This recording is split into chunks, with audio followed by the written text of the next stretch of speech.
मी मामीला रोज रात्री एका खास ठिकाणी जाताना पाहायचो. ती परत आली की थकलेली आणि दुःखी दिसायची. मला काळजी वाटायची, पण मी कधीच विचारलं नव्हतं. एके दिवशी ती म्हणाली, नागेश, तुला माझ्या आयुष्यातील सत्य जाणून घ्यायचं असेल तर आज माझ्यासोबत ये. त्या दिवशी मी तिच्या सोबत गेलो आणि तिचं दुःख समजून घेतलं आणि माझी भेट झाली ती एका पीजीमध्ये. ज्या दिवशी मी मनीषाला मामीला पाहिलं तेव्हा ती मला फारच गंभीर वाटली होती, परंतु हळूहळू मला तिचा स्वभाव लक्षात येऊ लागला. जेव्हा मी तिला पहिल्यांदा भेटलो तेव्हा मी तिला मॅडम म्हणून हाक मारली होती. आम्ही दोघांच्या नात्याची सुरुवात म्हणण्यापेक्षा फारच वेगळ्या पद्धतीने झाली होती.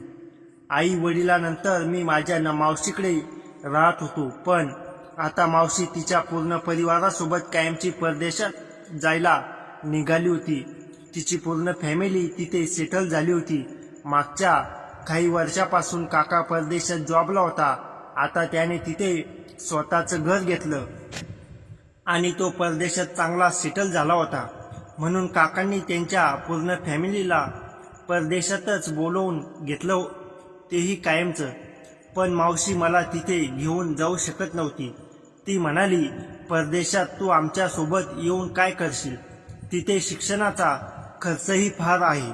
मावशीला काय बोलायचं होतं ते मी समजलो होतो. जे आई वडील आपल्यासाठी करू शकतात ते दुसरं कोणीही करू शकत नाही हे मला ठाऊक होतं आणि मागच्या काही वर्षापासून या गोष्टीचा मी अनुभवही घेतला होता. आज माझ्या आई वडिलांना माझ्या आयुष्यातून जाऊन 5 वर्ष झाली होती, पण ते अजूनही माझ्यासोबत आहेत असं मला आजही वाटतं. तेव्हा मावशीचं बोलणं समजून घेऊन मीच तिला समोरून म्हणालो, मावशी, परदेशात वगैरे मी तुझ्यासोबत येणार नाही. मला परदेश आणि तिथलं कल्चर अजिबात आवडत नाही.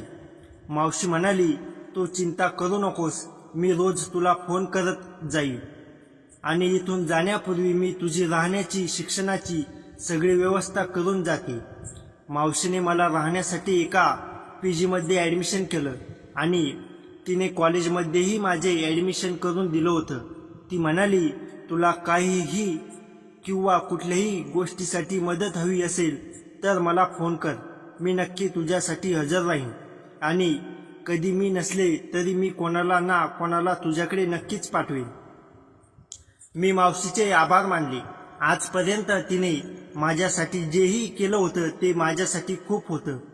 त्या दिवशी मावशी परदेशात जाण्यापूर्वी मला माझ्या पीजीमध्ये सोडवायला आली. तिथे गेल्यावर माझी भेट एका सुंदर तरुणीशी झाली आणि तीच होती मामी मनीषा. मावशी मला तिथे सोडून निघून गेली. त्यानंतर मी त्या मॅडमला म्हणालो, मॅडम, माझी राहण्याची खोली कुठे आहे, तुम्ही मला सांगाल का?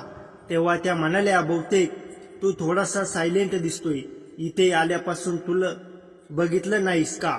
इतर मुलं मला मामी म्हणून हाक मारतात, मग तू मला मॅडम काय म्हणतोस? इथे मी कोणाची मॅडम नाही. इथे येणाऱ्या प्रत्येक मुलाची मी मामी आहे. त्याप्रमाणे आजपासून मी तुझीही मामी झाले. मला मामी म्हणून हाक मार आणि ती बघ, समोर तुझी खोली आहे. तिथे जाऊन तू तुझा सामान ठेव आणि आजपासून तिथे राहा. दुपारी 2 वाजता जेवायला ये. तेव्हा मामीने मला तिथले काही नियम सांगितले, जसे की उगाच गोंधळ घालायचा नाही, बाहेरचे मित्र तिथे आणायचे नाहीत, वेळेवर पीजीमध्ये यायचं, असं बरंच. मी सगळं मान्य केलं. त्या रात्री मामी माझ्या खोलीत आली. येऊन तिथे जमिनीवर तिचं अंथरूण लावलं. ती खोलीत आली तेव्हा मी जागाच होतो. तीही तिथेच राहणार हे समजतच मी उठून बसलो. मी तिला विचारलं, तुम्ही इथे काय करत आहात? ही माझी सेपरेट खोली आहे. मला शेअरिंग नकोय.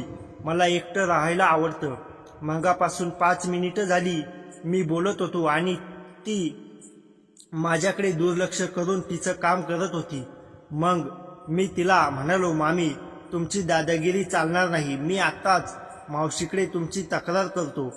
तेव्हा ती बोलली, म्हणाली, मी मगापासून तुझी बडबड ऐकतोय. तुझ्या बोलण्यावरून असं वाटतंय की तुझ्या मावशीने तुला काही गोष्टी सांगितल्या नाही. बर, मी तुला आता सांगते, ऐक माझं. पीजी पूर्णपणे फुल होतं. तुझ्या मावशीने तुला इथे राहण्यासाठी माझ्याकडे रिक्वेस्ट केली आणि मला जास्त पैसे द्यायचेही म्हटली, पण मी जास्त पैसे घेतले नाही.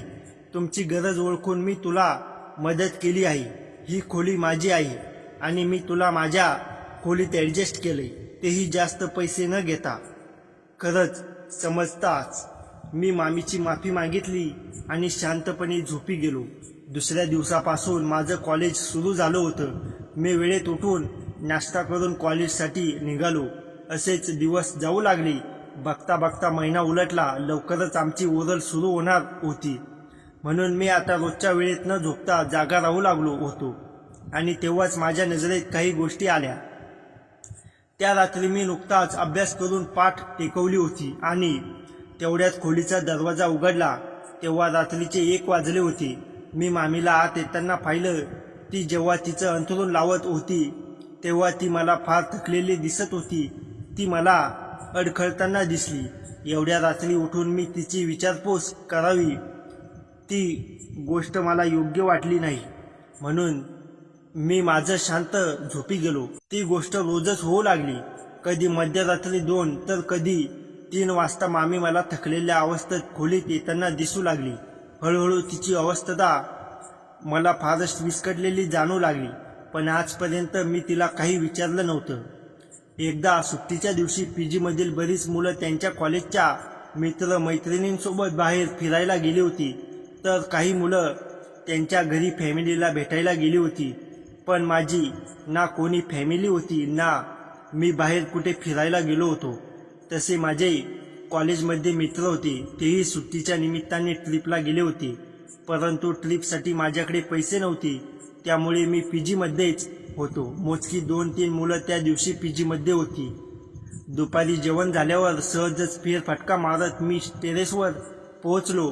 टेरेसवर मामीही होती. मी तिथे घरगुती काम करत होती. मला पाहून तिने मला स्मित हास्य दिलं. गेल्या काही दिवसांपासून मला एक प्रश्न पडला होता आणि त्या दिवशी मी मामीला तो विचारूनच टाकला.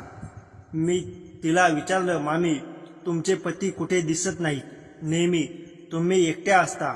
मामीचं लग्न झालेलं होतं आणि हे तिच्या सासरीवरून दिवसून यायचं. तेव्हा मी तिला तिच्या पतीबद्दल विचारताच ती काही क्षण शांत राहिली आणि मग म्हणाली, ते प्रवासात असतात. मी विचारलं, प्रवासात नेमकं? ती पुन्हा तेच म्हणाली, माझे पती प्रवासात असतात. ते बाहेर दौऱ्यावर असतात. त्यांचं कामच तसं आहे. मी समजून घेतलं, पण आता जवळजवळ मला त्या ठिकाणी 2 महिने झाले होते आणि 2 महिन्यांपासून मामी एकटीच मला पीजीमध्ये काम करताना दिसली होती. बाकी तिला मदतीसाठी 2-3 मावशी कामाला होत्या, पण मालक म्हणून ती एकटीच दिसायची. असो, मी तिची जास्त विचारपूस करणारा कोण होतो? तेव्हा मी तिला तिच्या कामात मदत करू लागलो. मी म्हणालो, मामी, मला घरकामाची सवय आहे. माझ्या मावशीकडे असताना मी घरातील बरीच कामं केली आहेत. तेव्हा तिनेही मला काम करण्यापासून थांबवलं नाही. बघता बघता दिवसामागून दिवस जाऊ लागले. मामी बऱ्याचदा माझं विस्कटलेलं सामान जागेवर ठेवून द्यायची. कधी कधी ती मला रागावायचीही. आता पीजीमधील मुलं मला चिडू लागली होती. एवढा स्ट्रिक्ट व्यक्ती तुझ्याशी व्यवस्थित शांत शब्दात बोलते, आमच्याशी तर एक शब्द नीट बोलत नाही. मी मुलांच्या बोलण्याकडे आजपर्यंत दुर्लक्ष केलं होतं, पण नकळत माझं लक्ष मामीच्या खाजगी जीवनात जात होतं. ती रोज रात्रीच्या सुमारास कुठेतरी जायची आणि परत आल्यावर फार थकलेली आणि अस्वस्थ दिसायची. त्या दिवशी तर मी तिला अडखळताना बघितलं. ती खोलीत शिरली तेव्हा तिची चाल मला वेगळी वाटली. असं मध्यरात्री ती कुठे जाते हा प्रश्न मला पडला होता. मग दुसऱ्या दिवशी सकाळी मामीची व माझी भेट होताच मी तिला प्रश्न केला, मामी, तुम्ही रात्री कुठे जाता? मी बऱ्याचदा मध्यरात्री तुम्हाला बाहेर जाताना पाहिलंय. तुम्ही ठीक तर आहात ना? तेव्हा माझा प्रश्न ऐकून मामी स्तब्ध झाली. तिला माझा प्रश्न ऐकून धक्का बसला होता आणि ते तिच्या चेहऱ्यावरून मला दिसलं होतं. तेव्हा ती माझ्या प्रश्नाचं उत्तर न देता माझ्यावर चिडून म्हणाली, नागेश, तू तुझ्या कामाशी काम ठेव. मी काय करते, कुठे जाते याच्याशी तुला काय घेणं देणं. मला मामीवर वेगळ्या प्रकारचा संशय येऊ लागला होता, पण मी तिला जास्त प्रश्न करू शकत नव्हतो. काय माहीत, पण मला उगाचच तिच्या आयुष्यात काय चाललंय हे जाणून घ्यायचं होतं. परंतु मामी तिच्या आयुष्याबद्दल काही सांगत नव्हती. एके दिवशी पीजीमध्ये कार्यक्रम होता. त्या दिवशी प्रत्येक मुलाचे पालक आले होते. मामी म्हणाली, दरवर्षी मी पीजीमध्ये छोटासा प्रोग्राम ठेवते. त्यात मुलं त्यांच्या आवडीचे खाद्यपदार्थ स्वतः बनवून स्वतःचे स्टॉल लावतात. ज्यांना डान्समध्ये इंटरेस्ट आहे ते डान्सही करतात. थोडक्यात रंगारंग कार्यक्रम पीजीमध्ये व्हायचा. त्या दिवशी मी बघितलं, माझ्या मित्रांच्या पालकांनी त्यांच्या मुलांसाठी आवडीचे खाद्यपदार्थ, कपडे, बरंच काही आणलं होतं. ते सगळं पाहून काही वेळासाठी माझं मन भरून आलं. मी तिथून उठून वर टेरेसवर निघून गेलो, कारण त्या सगळ्या गोष्टी पाहून मलाही माझ्या परिवाराची आठवण येत होती. पण माझ्याकडे कुणीही नव्हतं. तेव्हा मी टेरेसवर अश्रू गाळत बसलो होतो. तेव्हाच अचानक माझ्या पाठीमागून एक हात आला. काळजीने माझ्या खांद्यावर ठेवलेला तो हात मामीचा होता. मामीला बघताच मी माझे अश्रू पुसले आणि म्हणालो, तुम्ही इथे, तुम्हाला तर खाली. तर त्या म्हणाल्या, इथली मुलं एवढी लहान नाहीत की मला प्रत्येकावर क्षणाक्षणाला लक्ष द्यावं लागेल. आज प्रत्येकाचे पालक आले आहेत आणि प्रत्येक मुलगा आपल्या परिवारासोबत वेळ घालवतोय. तेव्हा मामीने तिच्या पाठीमागचा दुसरा हात पुढे केला. तिने हातातील बॉक्स उघडून त्यातून खोबऱ्याची बर्फी काढली आणि मला भरवली. तिने माझ्यासाठी नवीन ड्रेसही आणला होता. तेव्हा माझ्या आवडीची बर्फी खाऊन मी फार आनंदी झालो होतो. मी त्या बॉक्समधून अजून एक मिठाई घेतली आणि खाऊ लागलो. मी आनंदात मामीला म्हणालो, मामी, तुम्हाला कसं माहीत की खोबऱ्याची बर्फी माझी फेवरेट आहे. मामी म्हणाली, तू विसरलास का की आपण दोघे शेअरिंगमध्ये राहतो. बऱ्याचदा खोलीत तू सामान विस्कटून ठेवतोस. तसंच एकदा खोली साफ करत असताना तुझी डायरी माझ्या हाती लागली होती आणि त्यात तुझी फेवरेट मिठाई, फेवरेट कलर याबद्दलही तू लिहिलं होतं. तेच मी वाचलं.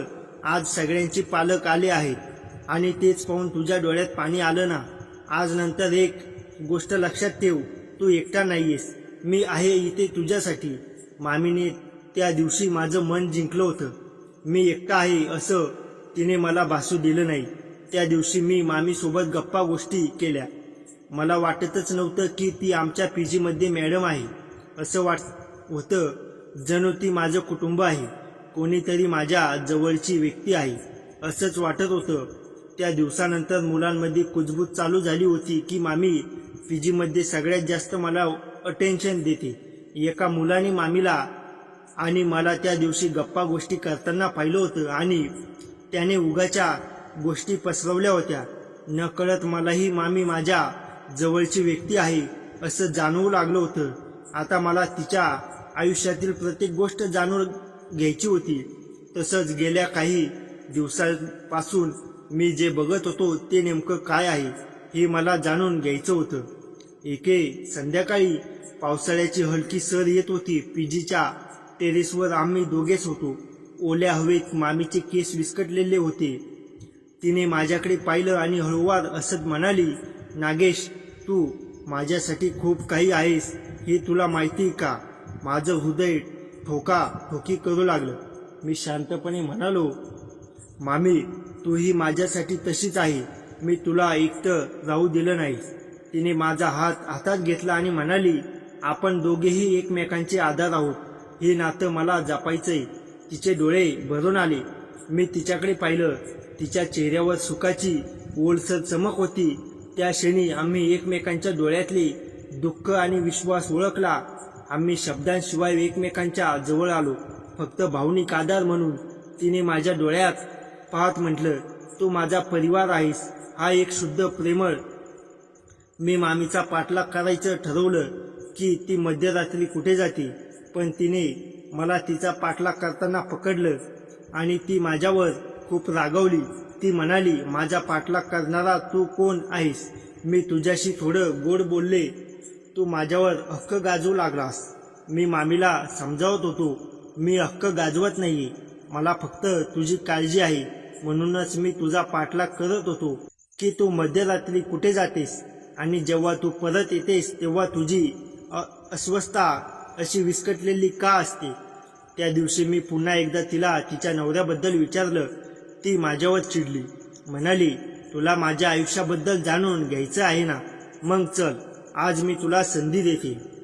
तेव्हा मामीने माझा हात पकडला. त्यावेळी रात्रीचे 1:30 वाजले होते. ती मला तिच्यासोबत घेऊन निघाली. मी फार घाबरत होतो. मामी मला कसली संधी देणार हे मला समजत नव्हतं. थोड्याच वेळात आम्ही पीजीमधून बाहेर आलो. रस्त्याने चालत असताना मामीने एकदा माझ्याकडे मागे वळून पाहिलं. जेव्हा तिने माझ्याकडे पाहिलं त्यावेळी तिच्या चेहऱ्यावर एक वेगळ्या प्रकारचं हास्य होतं. ते पाहून काही क्षणांसाठी मी घाबरून गेलो होतो. काहीच वेळात आम्ही एक निर्जन रस्त्यावर पोचलो जिथे रात्रीचा काळोख होता. 2 किलोमीटर अंतरावर खांब्यावर लाईट चालू होता आणि रस्त्यावर एकही गाडी नव्हती. तो निर्जन रस्ता होता. तिथे जाऊन आम्ही एका झाडाजवळ थांबलो. तिथे एक दगड होता. मामी तिथे बसून जोरात रडू लागली. तिला रडताना पाहून माझं मन तुटत होतं. मी तिला थांबवलं. म्हणालो, मामी तू हे काय करतेस? तर ती म्हणाली, मी प्रायश्चित करते. ती काय बोलत आहे ते मला समजत नव्हतं. मी तिला शांत केलं आणि विचारलं, मामी हे काय चाललंय, मला काही समजेल का? तेव्हा ती म्हणाली, नागेश 2 वर्षापूर्वी याच ठिकाणी मी माझं सर्वस्व गमावलं. माझ्या पती कार्तिकचा या झाडाखाली अपघात झाला होता आणि इथेच अपघातात तो गेला. त्यावेळी आम्ही दोघे सोबतच होतो. आमच्या लग्नाला अवघे काहीच महिने झाले होते. आम्ही दोघे ट्रिप करून घरी परतत होतो. तेव्हा गाडी चालवत असताना मी कार्तिकला खाण्याचा पदार्थ दिला. त्यावेळी माझं लक्ष मोबाईलमध्ये होतं आणि दुसऱ्या हाताने मी त्याला घास भरवत होते. पण तो घास त्याच्या तोंडाजवळ न जाता चुकून त्याच्या डोळ्याला लागला आणि त्याचवेळी त्याची नजर रस्त्यावरून बाजूला झाली आणि त्याचा गाडीवरील कंट्रोल सरकला आणि अपघात झाला. ते सगळं माझ्यामुळेच झालं आणि म्हणून आजही मी स्वतःला कोसते. रोज रात्री इथे येऊन मी माझ्या कार्तिकच्या आठवणीत रडते. मामी रोज रात्री मध्यरात्री कुठे जाते आणि तिची अशी अस्वस्थता का असते हे मला तेव्हा कळलं. ती रडून रडून स्वतःची अस्वस्थता रोज विचित्र करून घ्यायची. त्यावेळी तिने मला तिच्या आयुष्यातील प्रत्येक गोष्ट सांगितली. ती म्हणाली, कार्तिक आणि माझं लव्ह मॅरेज होतं. हे पीजी जे मी आता चालवते ते माझ्या नवऱ्याचं आहे. कार्तिकने त्याच्या कष्टाने हे पीजी उभारलं. त्याच्या आठवणीत मी ते अजूनही सुरू ठेवलंय. आजपर्यंत माझ्या खोट्या आनंदामागचं दुःख कोणीही पाहिलं नाही. कोणीही आजपर्यंत माझी विचारपूस केली नाही. पण या 2 वर्षात तू असा पहिला मुलगा आहेस ज्याने माझं दुःख समजलं. तूही कुठे ना कुठे माझ्यासारखाच आहे. एकटा म्हणून नकळत मी तुझ्याशी इतर मुलांपेक्षा जास्त बोलते आणि आज माझ्या आयुष्यातील एवढी मोठी गोष्ट मी तुझ्याशीच पहिल्यांदा शेअर केली. मामीने मला तिचा परिवार मानलं होतं. तेव्हा तिचं दुःख समजल्यावर मला फार त्रास झाला. पण मी तिला समजावलं. मी म्हणालो, मामी तू स्वतःला दोष देऊ नकोस. जे झालं ते नजर चुकीने झालं असं समज की कार्तिक याचं जीवन इथपर्यंतच होतं. फक्त त्या गोष्टीचं निमित्त नकळत तू बनलीस. प्लीज स्वतःला दुखावू नकोस आणि स्वतःला कुठल्याही गोष्टीसाठी दोषी मानू नकोस. अजूनही तुला तुझं आयुष्य जगण्याचा हक्क आहे. तू नव्याने तुझ्या जीवनाची सुरुवात. मामीने त्यावेळी पुन्हा लग्न करण्यासाठी नकार दिला. ती म्हणाली, मला इथून पुढे कार्तिकच्या आठवणीतच जगायचं आहे. आज तुझ्यासोबत माझं दुःख शेअर करून मला फार बरं वाटतंय. असं वाटतंय माझ्या मनातील खूप मोठा भार हलका आहे. नागेश तुला आयुष्यात कसलीही गरज असेल तर या मामीला आवर्जून हाक मार. त्या दिवसानंतर मामी माझ्यासोबत तिचं प्रत्येक दुःख वाटू लागली. आम्ही तासनतास गप्पा मारायचो. आता आम्ही दोघेही एकमेकांचे परिवार झालो होतो. बघता बघता मी माझं शिक्षण पूर्ण केलं आणि लवकरच मी चांगली नोकरीही मिळवली. माझ्या प्रवासात मला मामीने फार साथ दिली होती. मग तो शिक्षणासाठी लागणारा पैसा असो की भावनिक आधार, सगळ्या गोष्टीत तिने मला मदत केली होती. नकळत देवाने 2 अनाथांची भेट घडवून आणली होती. आज आम्ही एकमेकांची फॅमिली आहोत. त्या रात्रीनंतर मामी मनीषा आणि माझ्यातील नातं अधिक घट्ट झालं. तिचं दुःख जाणून घेतल्यानंतर मी तिला कधीही एकटं सोडलं नाही. मी तिला रोज रात्री त्या झाडाखाली एकटी जाऊ द्यायचं नाही असं ठरवलं. मी म्हणालो, मामी, जर तुला तिथे जायचं असेल तर मी सोबत येईन, पण एकटी जाऊ नकोस. सुरुवातीला मी नाराज झाली. ती म्हणाली, नागेश, हे माझं वैयक्तिक दुःख आहे, तू माझ्याशी का येतोस? पण मी हट्ट सोडला नाही. मी तिला समजावलं, मामी, आपण दोघं एकमेकांचा परिवार आहोत. परिवार म्हणजे दुःखात सोबत उभं राहणं. मी तुला एकटी रडताना पाहू शकत नाही. माझं ऐकून तिच्या डोळ्यात पाणी आलं. तिने माझा हात घट्ट पकडला आणि म्हणाली, ठीक आहे, पण तुला त्रास होईल. तुझा त्रास माझा त्रास आहे. मी हसत म्हणालो. त्यानंतर रोज रात्री आम्ही दोघं त्या झाडाखाली जाऊ लागलो. मी तिच्यासोबत शांत बसायचो, कधी तिच्या खांद्यावर हात ठेवायचो, तर कधी फक्त मौन बाळगायचो. हळूहळू मामीचं रडणं कमी झालं. ती माझ्याशी कार्तिकबद्दल बोलू लागली. नागेश, कार्तिक खूप चांगला होता. त्यांचं हसणं अजूनही मला आठवतं. ती सांगायची, मग तीच आठवण तुला बळ द्यायला हवी, दुःख द्यायला नाही. मी उत्तर द्यायचो. एके रात्री त्या झाडाखाली बसल्या बसल्या मामी म्हणाली, नागेश, मी कार्तिकच्या आठवणी जपेन, पण आता रोज रात्री इथे येऊन रडणार नाही. मला वाटतं त्यालाही हे पाहून दुःख होईल. तेव्हा मला खूप बरं वाटलं. तिच्या चेहऱ्यावर पहिल्यांदा खरी शांती पाहिली. दिवस सरकत गेले. मी माझं कॉलेज पूर्ण केलं. शिक्षण संपल्यानंतर मी एका चांगल्या कंपनीत नोकरीला लागलो. मामीच्या पीजीची व्यवस्था मी वेळोवेळी बघत असे. तिला आता मदत करण्यासाठी 2 अतिरिक्त मावशी होत्या. तिचं पीजी चांगलं चालू लागलं. एक दिवस मी मामीला म्हणालो, मामी, तू स्वतःसाठी काहीतरी करायला हवंस. फक्त पीजी आणि आठवणींमध्ये जगू नकोस. ती म्हणाली, म्हणजे काय करू? तुला नेहमी गाणी म्हणायला आवडायचं, हे मला माहिती आहे का? नाही, गाण्याचे वर्ग सुरू कर, मी सुचवलं. तिने हसत उत्तर दिलं, मी मोठी झाल्यावर गाणी सोडली, आता पुन्हा सुरू कर, वेळ गेलेली नाही. आग्रह धरला. माझ्या सांगण्यावरून तिने एका संगीत शिक्षकाशी संपर्क साधला. सुरुवातीला ती खूपच संकोच करत होती, पण हळूहळू तिचा आत्मविश्वास वाढू लागला. तिचा आवाज ऐकून शिक्षकही खुश झाले. एके दिवशी पीजीमध्ये छोटासा कार्यक्रम आयोजित करण्यात आला. त्यात मामीने पहिल्यांदा स्टेजवर जाऊन गाणं गायलं. तिने कार्तिकला समर्पित केलेलं एक भावपूर्ण गाणं गायलं. तिचा आवाज ऐकून सगळे थक्क झाले. मी पहिल्या रांगेत बसून तिच्याकडे पाहत होतो. तिच्या डोळ्यात पाणी होतं. तिचे ते दुःखाच नव्हे तर समाधानाचं होतं. त्या दिवशी रात्री मी तिला म्हणालो, मामी, तू खरंच खूप चांगलं गातेस. कार्तिक काका वरून पाहत असतील तर त्यांनाही अभिमान वाटला असेल. ती म्हणाली, नागेश, तुझ्यामुळे मला हे शक्य झालं. तू माझ्यातला आत्मविश्वास पुन्हा जागवलास. असा 1 वर्ष गेलं. मामी आता पूर्वीपेक्षा खूपच बदलली होती. ती आनंदी राहू लागली होती. तिने पीजीमध्ये मुलांसाठी एक पाण्याचा क्लासही सुरू केला. तिच्या शिकवण्याच्या पद्धतीमुळे ती मुलांची लाडकी मामी बनली. मी नोकरीत प्रगती करत होतो. एके दिवशी मी मामीला म्हणालो, मामी, मला तुला एक महत्त्वाची गोष्ट सांगायची आहे. ती म्हणाली, सांग ना. मी आता स्वतःचं घर घ्यायचा विचार करतोय आणि तूही माझ्यासोबत येशील का? मी विचारलं. मी थोडीशी स्तब्ध झाली. मग म्हणाली, नागेश, मी तुझी मामी आहे. मी तुझ्यासोबत का राहू? मामी, तू फक्त मामी नाहीस, तू माझा परिवार आहेस. आई वडिलांनंतर तूच मला आधार दिलास. मी तुला एकटं सोडून जाणार नाही, मी हळुवारपणे सांगितलं. तिच्या डोळ्यात अश्रू आले. ती म्हणाली, पण लोक काय म्हणतील? लोक नेहमी काही ना काही म्हणतात, पण आपण एकमेकांच्या आयुष्यात खूप महत्त्वाचे आहोत. हे नातं जपणं महत्त्वाचं आहे, लोकांचं नाही, मी ठामपणे सांगितलं. तिने माझ्याकडे बराच वेळ पाहिलं. मग हसत म्हणाली, पण मी पीजी सोडणार नाही. तिथे काम चालू ठेवीन आणि संध्याकाळी मी तुझ्याकडे येईन. डील पक्की? मी हात पुढे करत विचारलं. पक्की, ती म्हणाली आणि तिने माझा हात हातात घेतला. एक दिवस मी ऑफिसमधून परतत होतो. वाटेत एका चहाच्या टपरीवर मी थांबलो. तिथे एक वृद्ध व्यक्ती बसली होती. तो माझ्याकडे बघून हसला. मी स्मित हास्य केलं. तो म्हणाला, बेटा, तू खूप आनंदी दिसतोस, पण तुझ्या डोळ्यात काहीतरी खोल दुःख आहे. मी चकित झालो.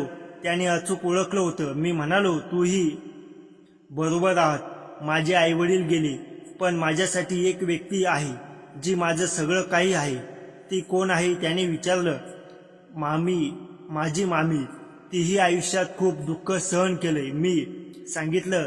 तो हसला आणि म्हणाला, 2 दुखावलेले दिवे एकत्र येतात तेव्हा त्यांचा उजेड दुप्पट होतो.